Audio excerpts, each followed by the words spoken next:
critical debate in a critical election. With Oregon's economy on the ropes and the budget on the brink, the question facing the state's voters: who is best fit to lead Oregon into the future?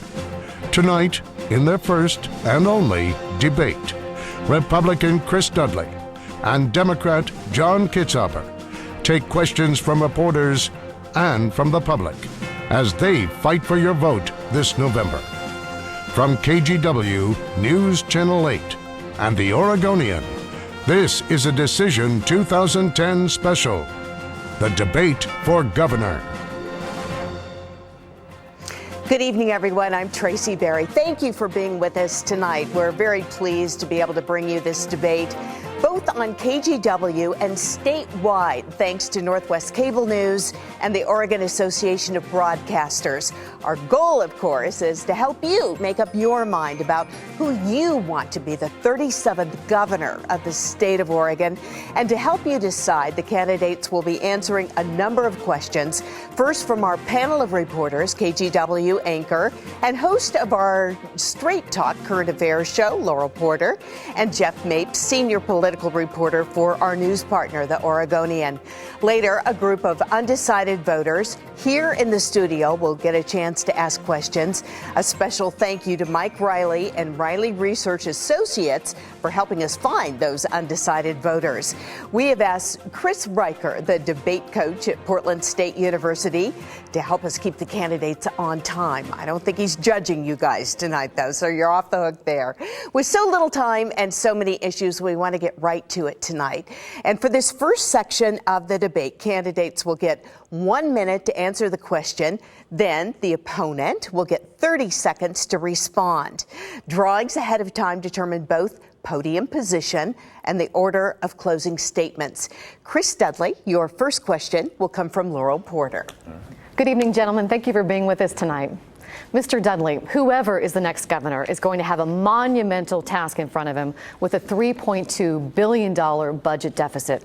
But some question your lack of experience. They point to the fact that you've never been in government, you've never been elected to any office, you've never managed anything. So can you tell us what your specific qualifications are to be governor? And what can you say tonight to convince voters watching that you have what it takes, that you're ready to solve the problems and take Oregon's top job? Well, first, and thanks for having us here for this debate. Let's first start off with the premise of experience.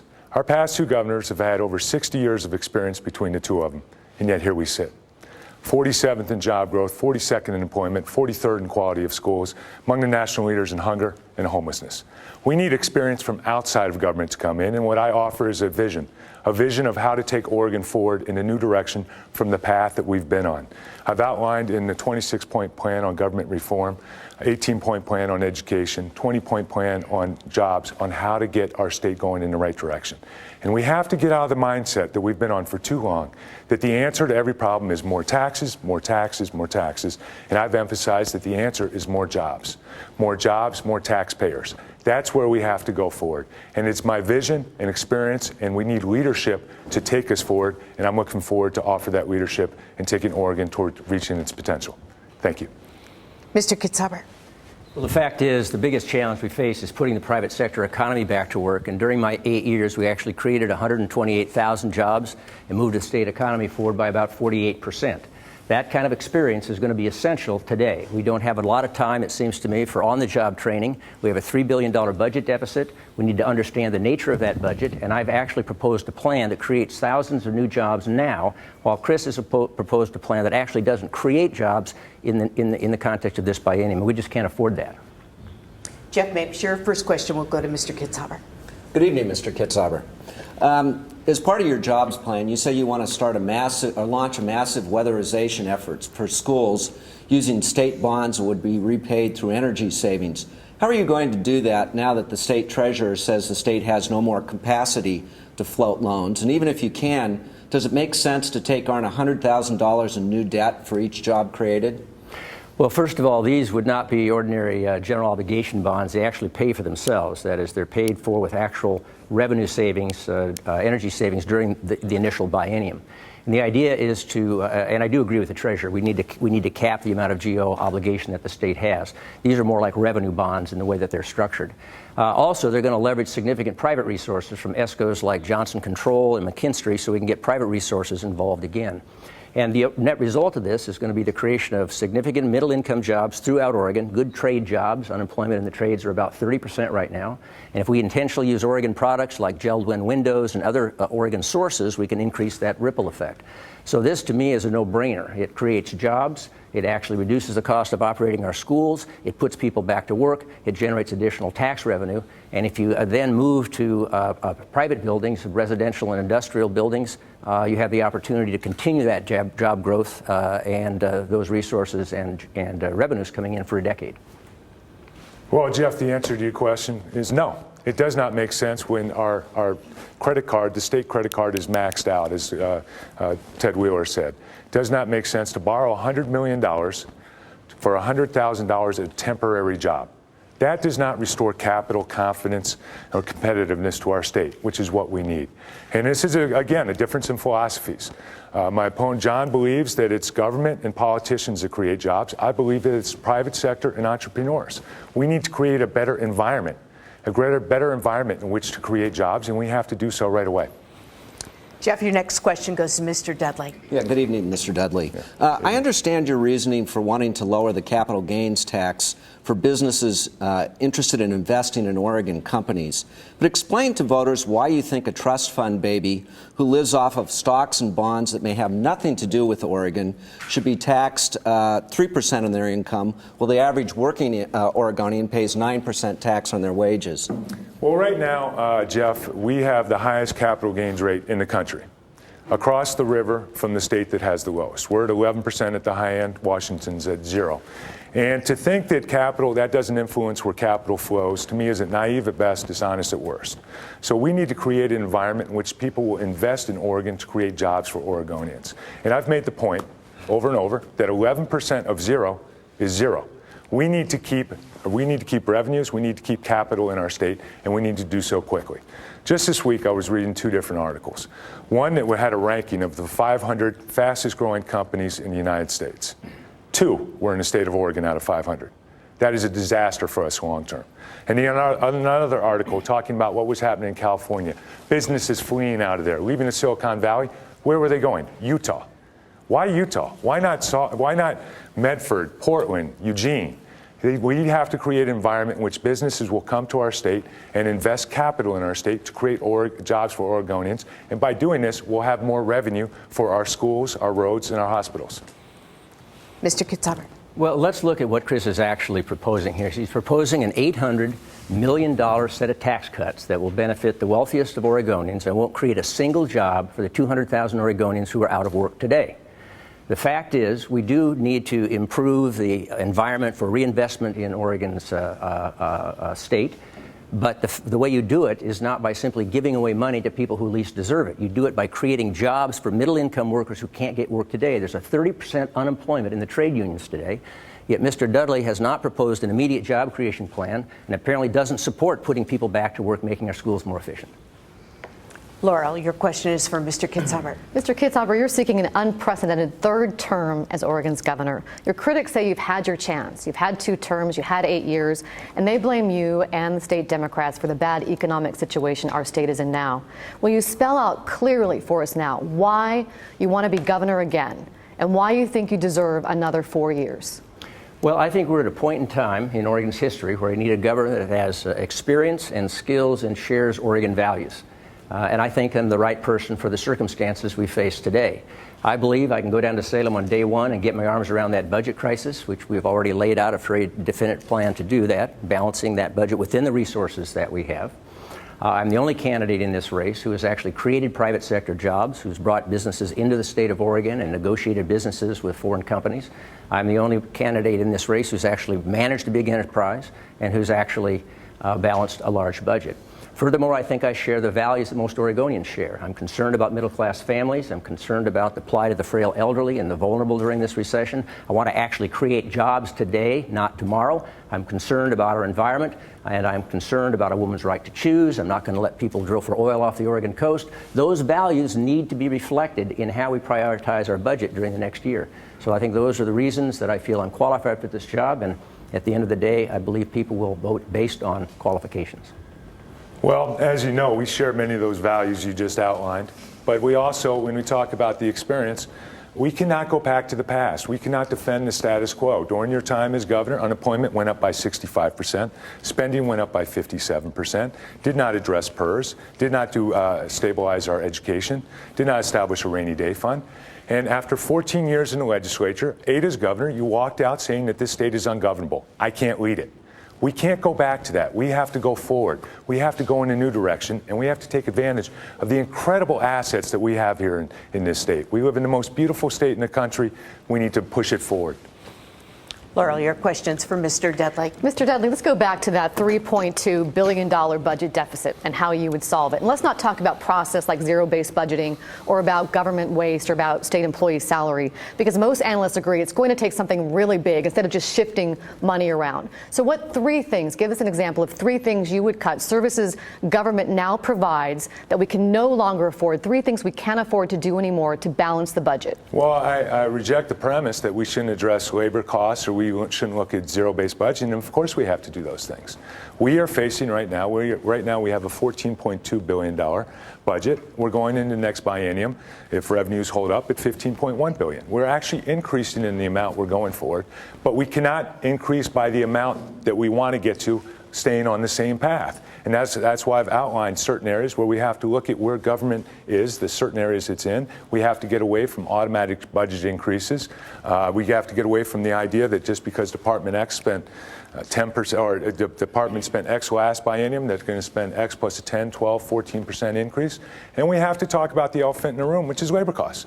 Labor costs in this state make up 75% of the general fund. Now, I've said that I will not scapegoat workers. I will not. My mother is a retired teacher. My sister is a teacher. State workers, teachers, police officers are great people, but labor costs are slated to go up by 15% in the next 2 years. States simply can't afford it, so we have to look at those ways. But at the end of the day, it's about job growth.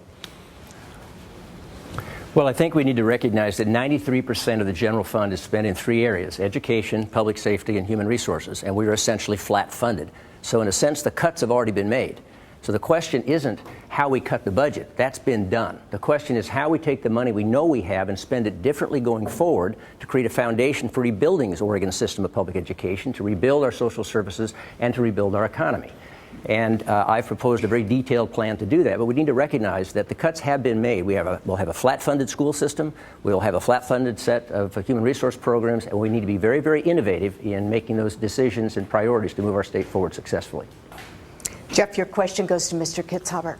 Yes, I guess I have to continue this discussion a little bit because I didn't, once again, hear either of you say, you know, here's some services we've been having, during the good times in Oregon, things that our state has been funding that we just simply can't afford. I know as a family, when you have to cut your budget, you start saying things like, maybe we're going to start losing some cable TV channels or something like this. I mean, can't you say, are there anything that we have to learn to live without at the state level that we did live with in good times?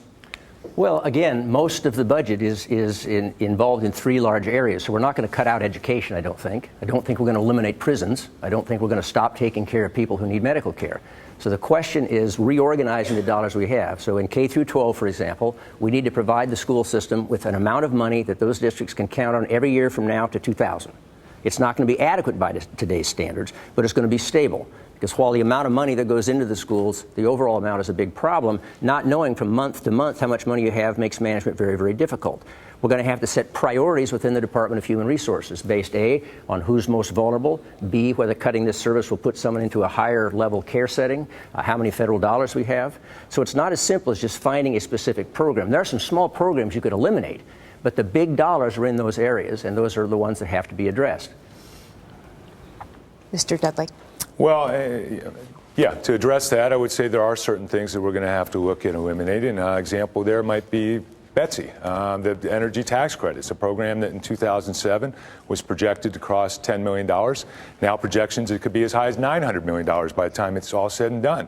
And these are dollars where we found out that dollars were being wasted, where you're sending a $5 million tax credit to a company in Texas that did 1% of its business in the state of Oregon. That's the type of stuff that we're going to have to eliminate, and we're going to have to be more efficient with the dollars we have, focus on where we want areas that we want government to be in, and go from there. Your question now goes to Mr. Dudley. Yeah. Depending on who you talk with, man-made global warming either threatens the long-term future of the world or is a scam perpetrated by environmentalists and conspiratorial scientists.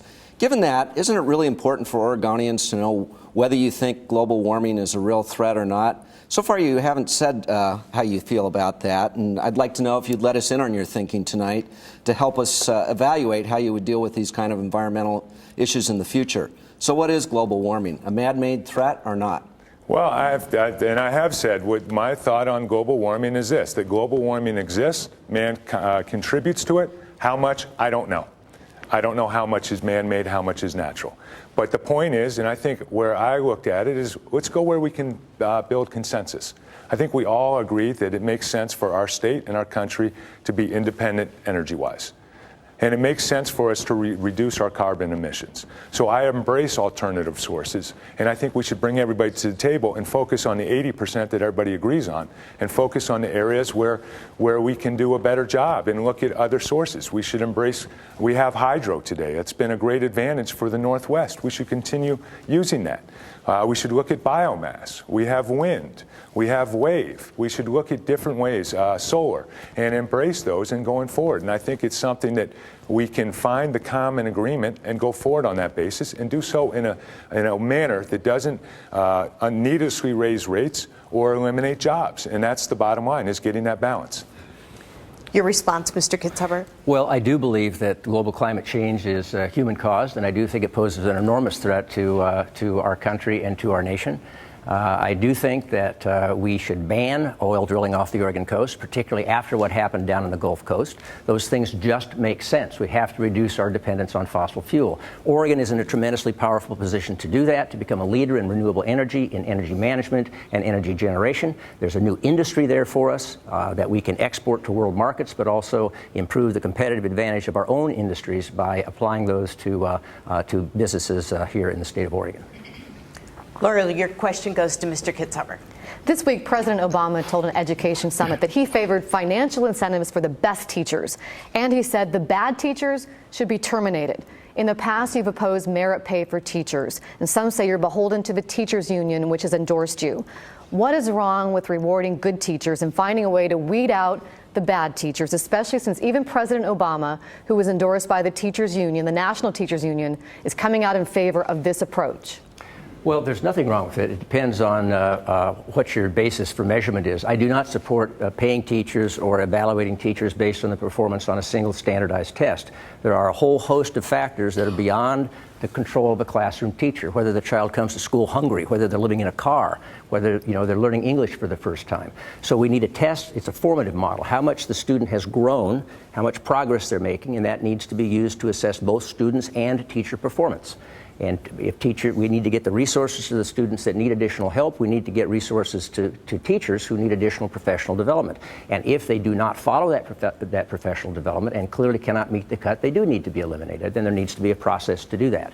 But I think we should remember who these people are. They are not the enemy. They are middle-class families who teach our children, and we ask them to do an enormous burden. And we need a fair, honest way to evaluate their work, just as we need a fair, honest way to evaluate the work that physicians do. And we need to reward the good ones, and the people who can't cut the mark do need to leave. Well, as someone who has 3 children in public schools and came from a family of teachers, yes, I was disappointed that when in the race to the top, Oregon's application, we were graded an F. And then when it was time to reapply, we decided not even to do it. And this is when our school system has been ranked 43rd in the nation. Instead of racing to the top, Oregon has decided to run for the hills. We have to look at reform. We absolutely have to. When you're 43rd, you have to look at how do you change it, how do you make it better. And I would embrace that. And we need to, and this is about treating teachers as professionals, not just employees, giving them the tools, the rewards, incentives to help them to be the best that they possibly can. Laurel, your question is for Mr. Dudley. Mr. Dudley, in the primary debate here last spring, you admitted you bought a home in Camas, Washington to avoid paying some Oregon taxes while you were playing for the Trailblazers. How do you respond to critics who say that you turned your back on Oregon to save money for yourself at the expense of supporting Oregon schools and other services in a state that you now want to lead? Well, I think that's an unfair criticism I think people, and I would say the other campaign, did not understand that you pay taxes on every game you play in the state of Oregon. So everything I did in Oregon, I pay taxes on. I paid over $460,000 in taxes during that time. So I did not turn my back. And in fact, I gave well over another $1 million in charity to Oregon charities. I'm very involved in the community in numbers of ways. So I think it's ridiculous to say that, and it's unfair that sometimes during the political seasons those things come out. As you said, I was the one that brought it up to make a point. Taxes matter.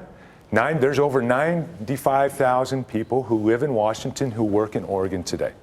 Thousands of people come from Washington and California to shop in Oregon because there's no sales tax. Taxes influence behavior. And I think it's naive to say it doesn't.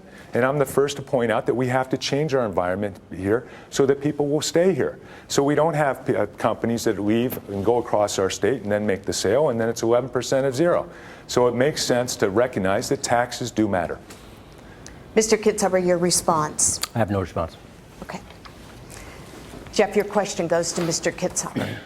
Yes. In 1999, you and your then wife got an unusual home loan from a local stock brokerage that wasn't available to the average home buyer. The company Bidwell and Company had only one other home loan on its books at the time, and you later appointed the owner, Jerry Bidwell, to the Oregon Investment Council. Why not simply get the conventional home loan, and why did you appoint someone to this sensitive state position that was so involved in your personal finances? And also, is your opponent right in his new ad in saying it raises questions about your ethics? Well, let's go over the facts. In 1999, I bought a home. Took out a loan from a company I'd been involved with for 10 years. We secured the home with a mortgage. I paid market rate interest. I paid the loan off. I nominated, not appointed, I nominated a very qualified individual to the Oregon Investment Council, an unpaid position. He was examined and cross-examined by the Republican legislature and eventually confirmed. I think both of these two questions reminds me of a quote from Thomas Pynchon, who says, if you can keep them asking the wrong questions, you don't have to worry about the answers. It seems to me the questions here are, how do we put Oregon back to work? The questions here are, how do we deal with a $3.5 billion budget deficit? The questions here are, who has the experience and the reflection of Oregon values to actually take us through this very, very difficult time? Those are the questions I think we need to be focusing on in this debate. I agree, but the question is also, how do we restore trust in government in Oregon? And the fact that you got a loan that probably no other Oregonian could have received, and then appointed somebody without disclosing that you had a loan for several $100,000, that to me that destroys trust, and it's something that we should look at. And it's unfortunate that it happened. We have to, as governor, when I am governor, that will not happen in my office. We will be completely transparent, and you have to disclose everything because people need to know that when someone is appointed to one of the highest boards in the state of Oregon, that it is done for the right reasons.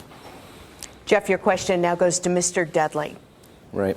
For a moment, forget all the mumbo-jumbo about the particulars of land use law. I just want to hear each of you give me a concrete example of the way land is being used or not used in this state that bothers you when you see it as you travel around Oregon.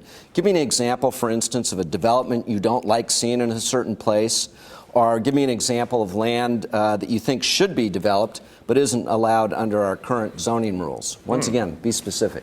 Yeah, well, I'd have to think about that one, Jeff. Let me think of a development that I don't think should be there. Well, I will say this. The one thing I found as I traveled the state is that time and time again it came across that one set of rules does not apply everywhere. So what works in the Valley doesn't necessarily work in Eastern Oregon, doesn't necessarily work in Central Oregon. And I think it's important that we differentiate from the different localities and the needs at those points.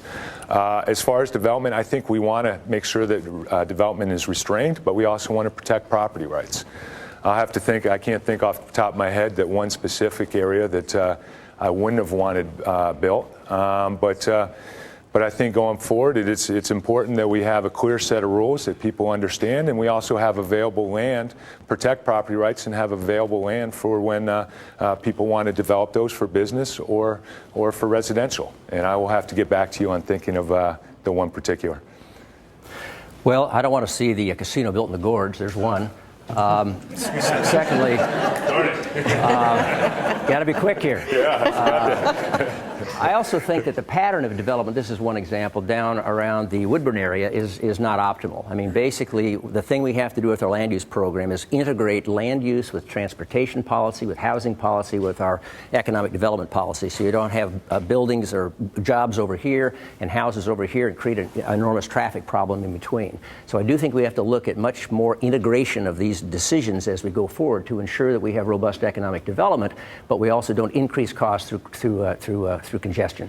I don't know, those backups on the freeway are pretty fun down there at Woodburn. Yeah. Laurel, you will have the last question of this round, and it goes to Mr. Kitzhaber. Because of money lost in the bad economy and the market conditions, Oregon taxpayers are now on the hook for an extra $1 billion over the next 2 years to help fund the retirement of public employees, or PERS. Why didn't you do more when you were in office last time to tweak PERS to avoid the situation we're in now? And if elected again, what would you do now to make PERS sustainable and assure the state's economic stability?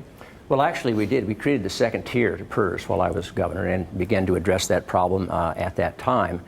Today, we got both a short-term and a long-term problem. We have a significant increase in employer costs in PERS that has to be addressed in the next biennium because it's a significant part of the budget process. I've been very, very clear with the public employee unions that we will take that on and we will resolve that. Then there's a longer-term question about whether the fund is actuarially sound and whether it's affordable, which are not necessarily the same thing.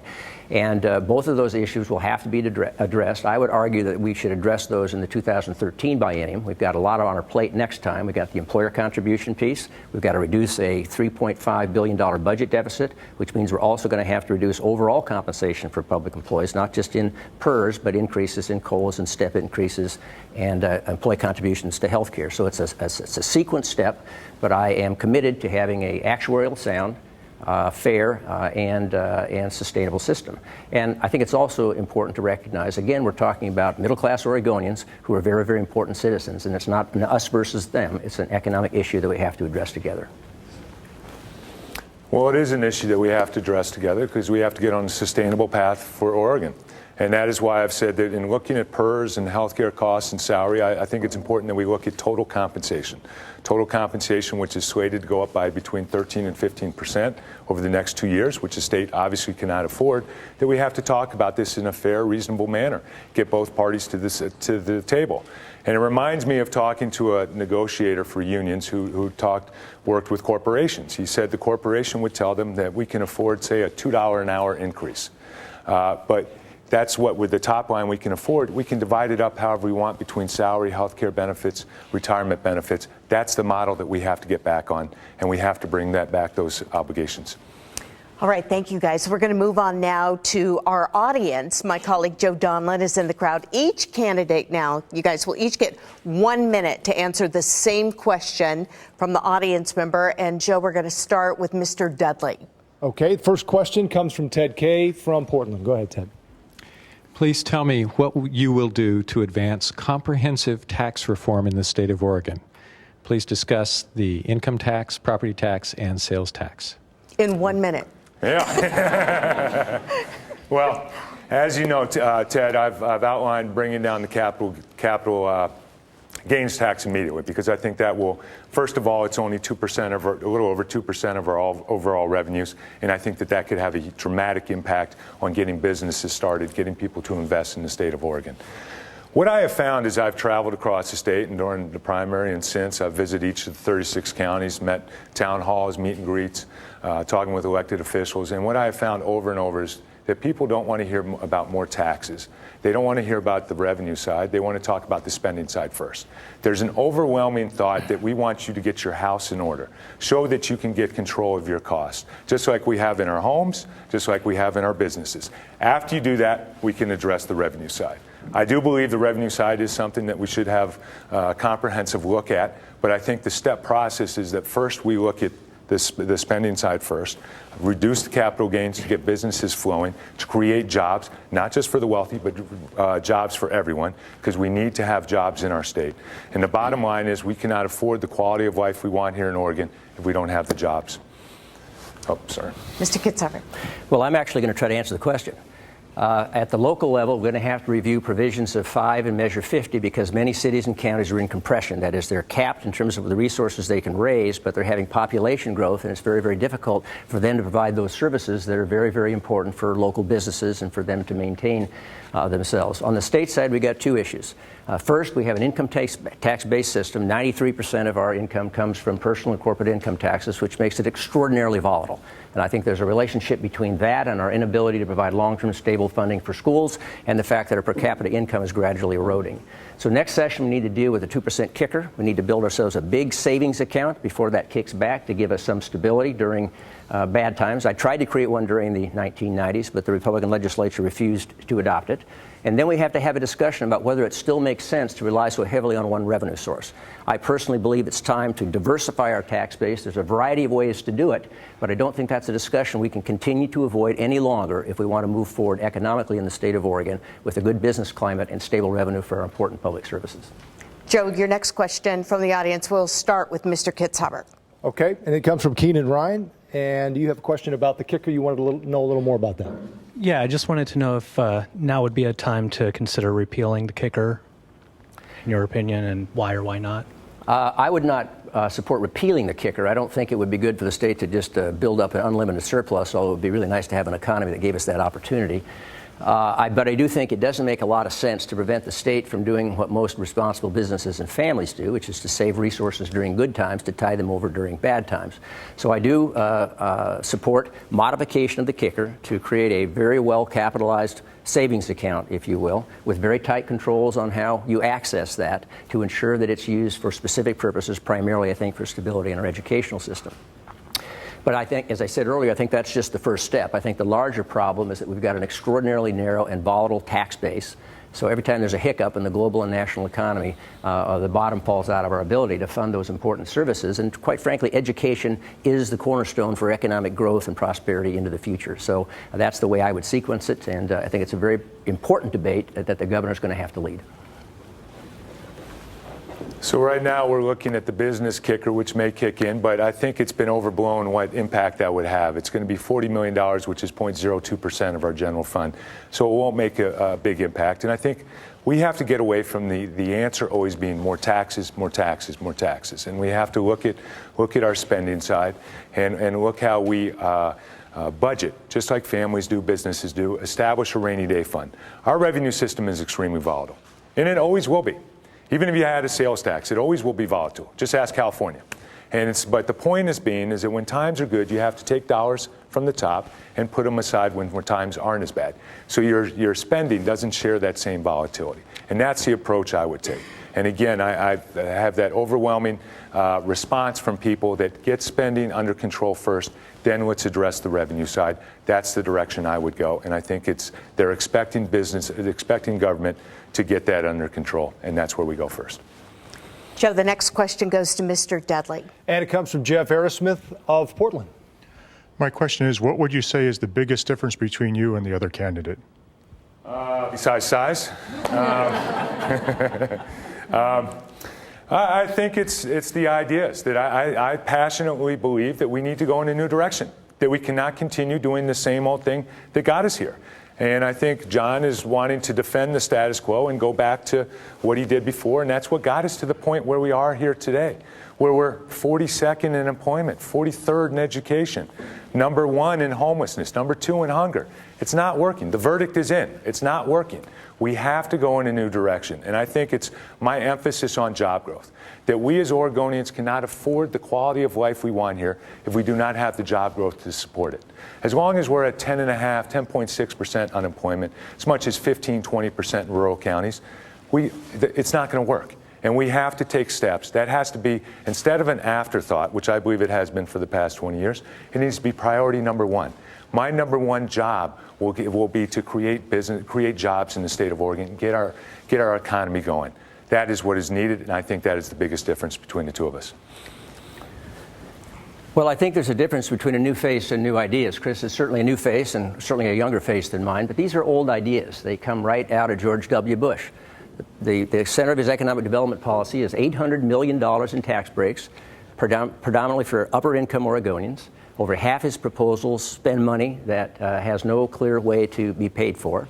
He's got concerns with a $17,000 a year waitress and tips in terms of her overall salary. These are the same policies that led to the systematic national disinvestment in our system of education and our basic infrastructure that's fundamental for our competitiveness in a global economy. So it's not enough just to have a new face. You have to have actually ideas that are pegged to the 21st century. The changes we made to create that economy in the 90s, repealing the unitary tax, the single sales factor, returning the workers' comp system, the strategic investment program, created a great boom economy for 10 years. Now we've got to think about the set of changes we have to make to reflect the different environment of a global economy of the 21st century. I've done that in the past. I have the experience to do it again, and I think that's a huge difference facing this kind of budget deficit in these difficult times in the state of Oregon. Long as we're on that theme, we're going to take one of our online questions that came in, and there's some fantastic ones. I think Mr. Kitzhaber is first on this one, and it comes from Peggy LaPointe, emails the Oregonian to ask, what did we learn from the last recession that will help Oregon get out of this one more quickly? Well, we learned, I think, that we should have set up a robust savings account during the 1990s, which we failed to do. And the second thing I think we learned is that we've got to diversify our economy beyond just durable manufacturing goods. We have to capitalize on our expertise in sustainability and environmental technologies to create a whole new business cluster of knowledge-based exports that we can rely on.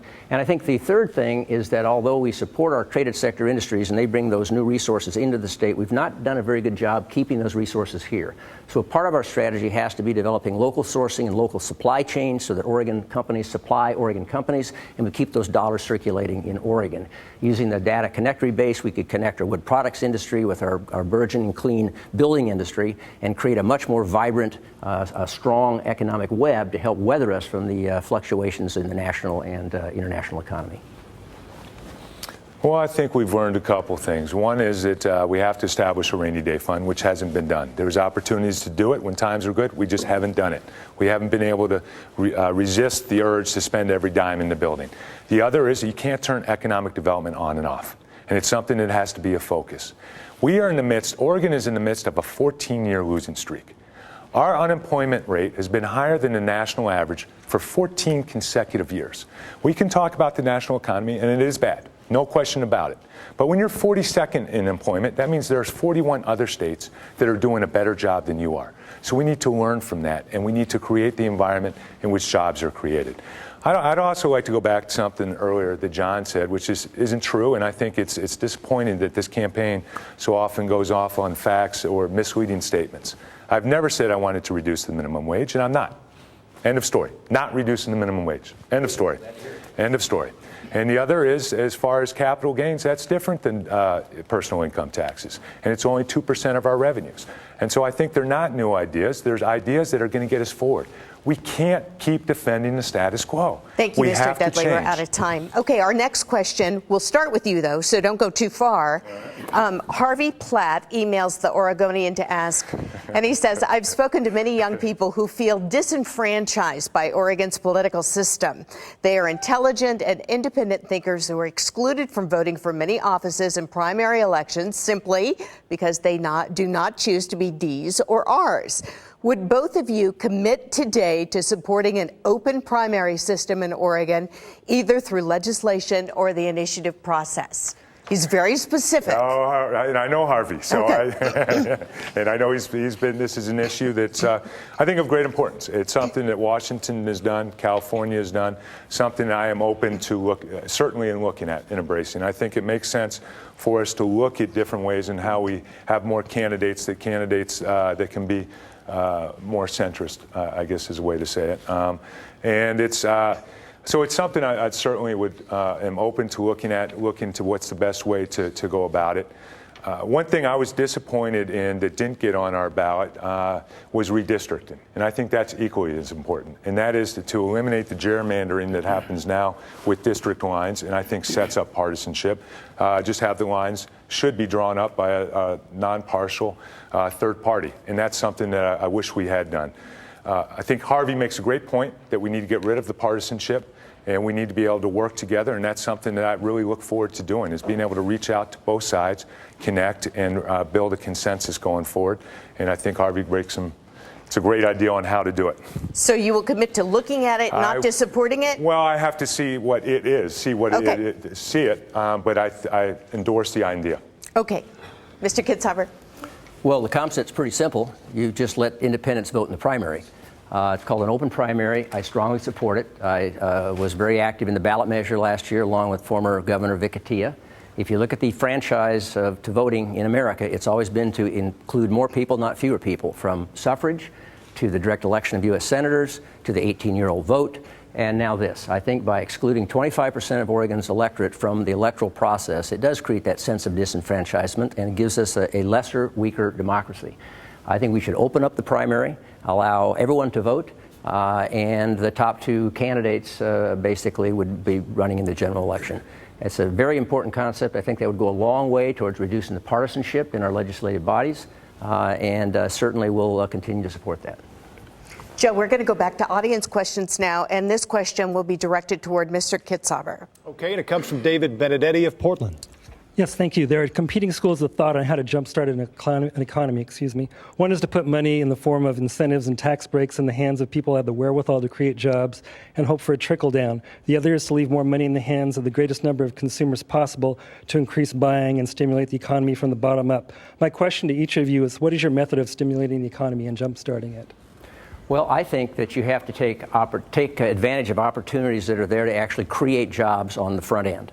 And so this is the first half of I guess it's the second half of your answer. My proposal to put people back to work through large-scale energy efficiency projects does create jobs in the short term. It actually puts money in people's pockets. It actually provides resources in a community for retailers to actually jumpstart their businesses. So I think it's a very, very important foundation. I also agree up to a point with Mr. Dudley on the capital gains tax. I do support some modification of the capital gains tax for those resources that are invested in Oregon, not outside of Oregon. So I do think we need to create a climate that encourages people who have a liquidity event to reinvest those resources here, as long as there's evidence demonstrating we're actually going to create jobs in Oregon. So I think it's a combination of both immediate job creation for the people who are out of work today, preferably middle-income jobs that are going to be up at or above the national average that people can actually live on, and secondly, creating a climate that keeps more Oregon dollars being reinvested here in the state of Oregon. Well, my answer would be both. I think, and I've talked about reducing capital gains to make sure that we're keeping businesses here, as well as bringing in new businesses, which will create jobs for Oregonians. I've also talked about giving small businesses credits for hiring people off of welfare or off of unemployment and get them back into the workforce, which also helps in decreasing the amount that government has for support. So I think it's both sides. We have to look at both. And at the end of the day, when I look at this, it's for how do we help the average Oregonian, how do we help the middle class create jobs? And that's the bottom line. And we have different schools of thoughts, but I want to be clear that is what this is about. And we cannot continue to have businesses leave our state. And we have to revert what Phil Knight has described as Oregon's death spiral, which is where we're creating a climate that is not conducive for business. So what happens? You have a revenue shortfall. Then what do? We make it even tougher for business. We have another revenue shortfall. We're going backwards. Instead of fighting over a decreasing pie, we have to grow that pie, and we need job growth in our state for everyone. Joe, the next audience question will go to Mr. Dudley to begin with. Okay, go ahead, Joanne. Where do you stand on taxation of food and beverage, and also tobacco and liquor? Well, we have, you mean in addition to what we already have in place? Yes. Yes. Right? So what we have in place, I have not brought up changing what we have in place. And so I think we should continue it. And that is something, by the way, that our cities and counties rely on as well for their funding. And so it's not something that I've talked about changing.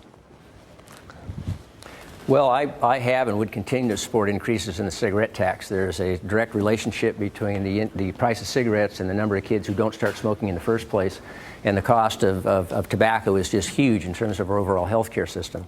I do support the current structure of the OLCC that does provide taxation on hard liquor, and that provides important resources for our counties, particularly for mental health services and for alcohol-related incidents. I know Mr. Dudley supports privatizing OLCC. The problem is that creates a real service problem at the local level, and secondly, it reduces private sector jobs in Oregon. There is a budding micro distillery industry that are actually creating real jobs out there. Hood River Distillery, Clear Creek, a lot of small companies. And so while we certainly need to get the economy going, I don't think the state should be taking steps that actually destroy private sector jobs in the middle of the recession.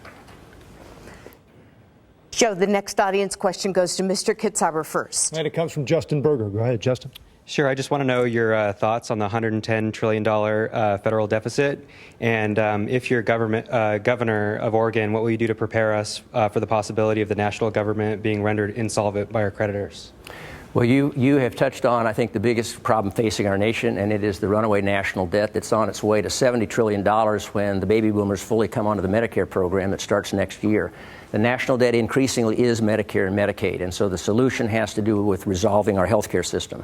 The federal debate that went on last year was really a debate about health insurance, not health care reform. And I think Oregon has a tremendous opportunity to get waivers when those new resources come into the state and create a big pilot project in health care delivery system reform, reorganizing the delivery system to focus not on acute care, but on prevention and wellness and the home and community-based management of chronic conditions, which is really where the disease burden is. And if we could do with health care in Oregon what we did with workers' compensation reform, which has saved Oregon businesses $14 billion in the late 1980s, not only would it help us with the national debt, it would make Oregon a tremendously competitive place to be. And I do think that Oregon or some state is going to have to lead the way to show the federal government what the next step in health care reform is, which is really on the delivery system side. Mr. Dudley. Well, I agree with your concern. And we've been, as a nation and as a state, we've been spending money that quite simply we don't have. And we have to stop. We have to stop. We've come to that point where we absolutely have to stop. That is why we presently face a $3.3 billion shortfall, because our rate of spending has been unsustainable and is out of step with the jobs that we've been creating in our state. And so it's something that I'm very concerned about. I'm also concerned that from a federal level that we are going to continue to get handed down unfunded mandates. And that is something as governor that I would look at and say, does it make sense to take this program if it's something that's going to cost our state more money in the long run? And if it doesn't pencil out for our state, we'll reject it. And I think it's something that we have to be aware of where we are with our spending, both as a nation and both as a state. And we have to have some fiscal responsibility. And the time is now. I have 3 young children. I don't want to hand this off to them. It's not fair that we're handing this debt down the road, that we continue to kick the can down the road. It has to stop, and it has to stop now. Mr. Dudley, you're going to start with this next online question. I didn't want to let you get too far. This comes from Joan Kopp, and I love Joan because she's just so direct. What is the point of all those negative ads, she asks? Well, yeah. I think it's unfortunate. I really do think it's unfortunate. John, you had said, it may have been right here, I don't know which debate it was, you had said in the primary that you would rather lose an election than run negative ads. And yet, since August, it's been all negative ads. And I was hoping that we would just be able to talk about policy, talk about our ideas going forward. I really was hoping that. And this is obviously my first election, new to the process, and frankly, I've been disappointed because all the negative ads, quite frankly, negative ads, personal attacks, misleading statements, are not going to create one more job for an Oregonian. Not one. All the negative ads, personal attacks, they're not going to help one more child graduate on time. And so I agree. I'd like to talk about the policies. I'd like to talk about the 26-point plan I put out on government reform, 18-point plan I put out on education, 20-point plan on jobs. I'd like to talk about our future and how great this state could be. And that's where this election should be going. Well, I would say we're running more comparative ads than negative ads, but I got to tell you, they sometimes feel pretty negative. In most normal elections, everyone I've been in, both candidates seek out opportunities exactly like this to demonstrate the differences between the candidates. Every election is a choice. This is an unusual election. This is the only opportunity we're going to actually have to do this. And so when you don't have that opportunity, and when Mr. Dudley has probably spent $3 million now trying to define himself and me on television, which is not the same as actually having a face-to-face meeting like this, the only alternative is to step in and actually provide the other side of the handshake. I think it's regrettable too, but that's what's going on. Fortunately, we still have time. The Portland City Club is next Friday, and I'd like to ask you to join me next Friday at the Portland City Club, and we can have another one of these opportunities and provide Oregonians the opportunity to learn about us, what our views are, and how we plan to address the state of Oregon during these difficult times. Are you going to the City Club? No, in fact, I'd like to invite John to debate in Medford. We've thrown out 4 dates. We're working on that. We're 4 dates, and just accept one of them. Then we'll have a debate. It's clear they want to get together. Yes. Joe. The next question comes from the audience, and this will go to Mr. Kitzhaber. Yes, it's from Diane Elrod from Oregon City. Go ahead, Diane. There are many reasons to support renewable energy resources. However, these come with a cost. How can we meet our renewable energy goals and still keep energy available for all and affordable for all Oregonians? Well, I think conservation first. The Northwest Power Planning Council's report indicates that we can meet about 85% of our expected energy increase through conservation, which is one of the reasons I'm proposing a large-scale energy efficiency project. I do think we in Oregon, we are positioned with almost a tremendous portfolio of renewable energy. We've got wave energy, wind energy, solar energy, geothermal energy, and we have a budding industry in Oregon that's actually creating jobs by making us more energy independent. Furthermore, I think we have a significant opportunity to begin to engage the utilities and the private money markets, financing markets in conservation by beginning to treat a kilowatt conserved in the same way as a kilowatt generated from a tax or regulatory standpoint. So PGE could meet part of its RPS by conservation rather than new generation.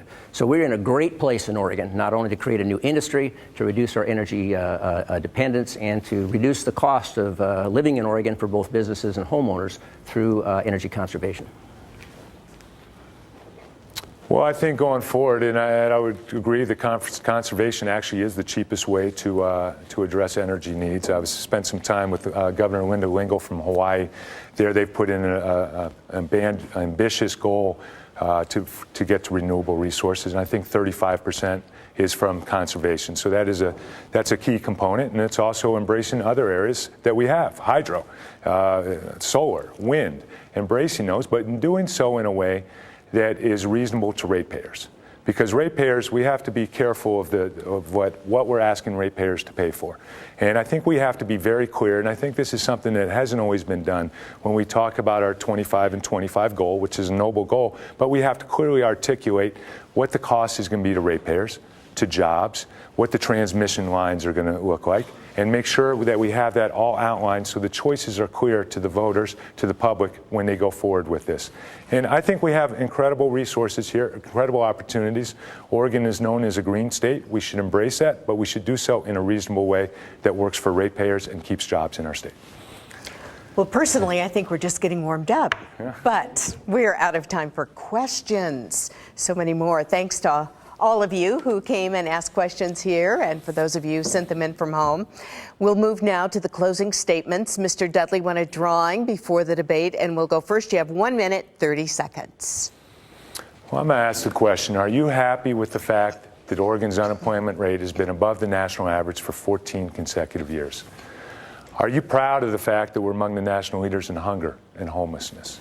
Are you satisfied with sending our kids to public schools that have been ranked by experts as 43rd best in the country? Is the answer to our problems 4 more years of the same policies that have brought us to this point?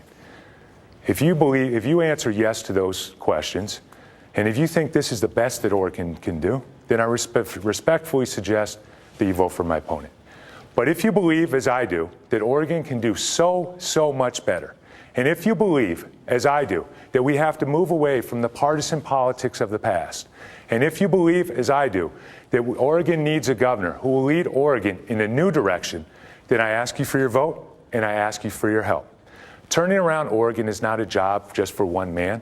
It's a job for all of us.